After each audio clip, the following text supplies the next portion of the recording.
देखिए, इस देश में पिछले कुछ वर्षों से अंधविश्वास की घटनाएं बढ़ रही हैं और अंधविश्वास को बढ़ावा देने वाले वही लोग हैं जो राजनीतिक फायदा उठाने के लिए ऐसे लोगों को प्रोटेक्शन देते हैं।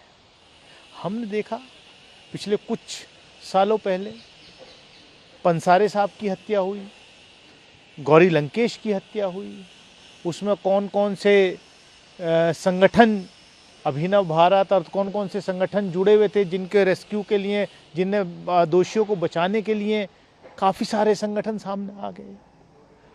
और बलि देने की प्रथा तो मैं कहूँगा कि उत्तर प्रदेश में तो फर्जी एनकाउंटर करके, बलि दे करके सरकार को बचाने की कोशिश की जाती है कि लॉ एंड ऑर्डर हमारा ठीक है।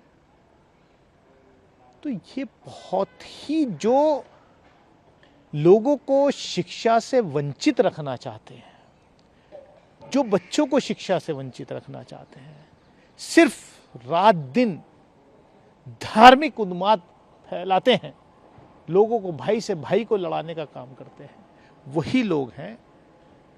इसके पीछे इसकी जांच होनी चाहिए। ये देश के ऊपर कलंक है। 5 लोगों की गिरफ्तार। मानसिक सोच के तहत 21वीं सदी के भारत में एक शिशु, एक बच्चा जो क्लास 2 में पढ़ता है, उसकी बलि दी गई। देखिए, जिन लोगों का बाबा साहब के संविधान पर विश्वास नहीं है,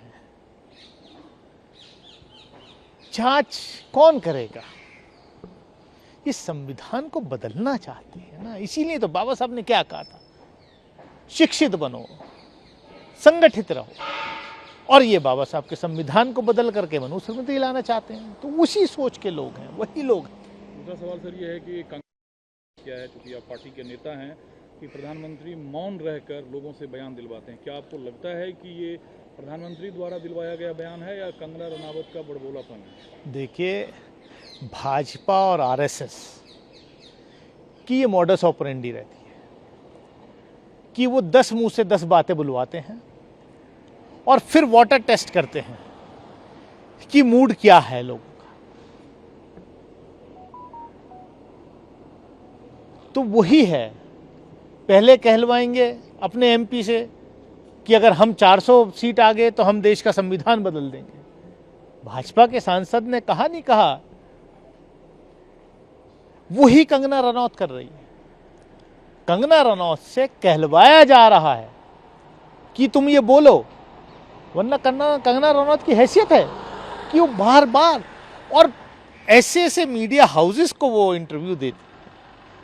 सब जानते हैं वो कौन से मीडिया हाउसेस हैं, किसके कहने पर चलते हैं, किसके हैं।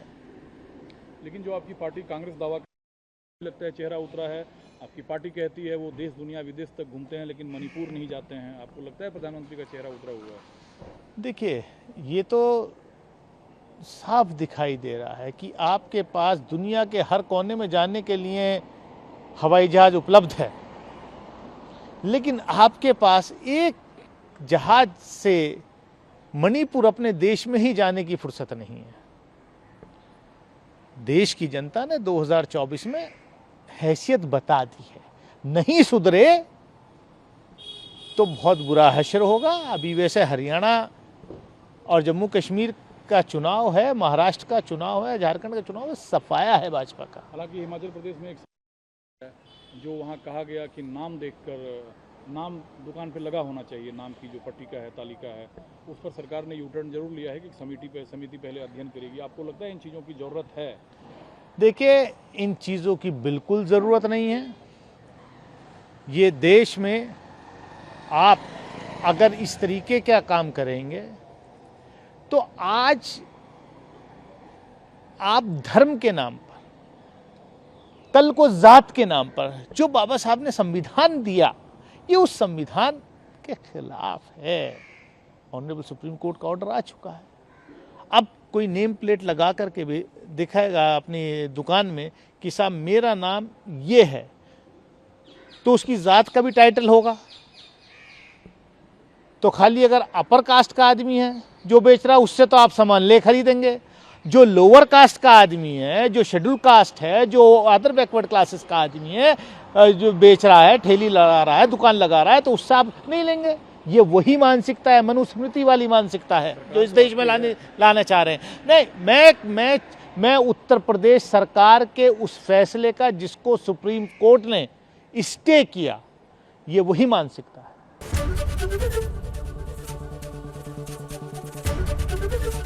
एबीपी गंगा, खबर आपकी, जुबान आपकी।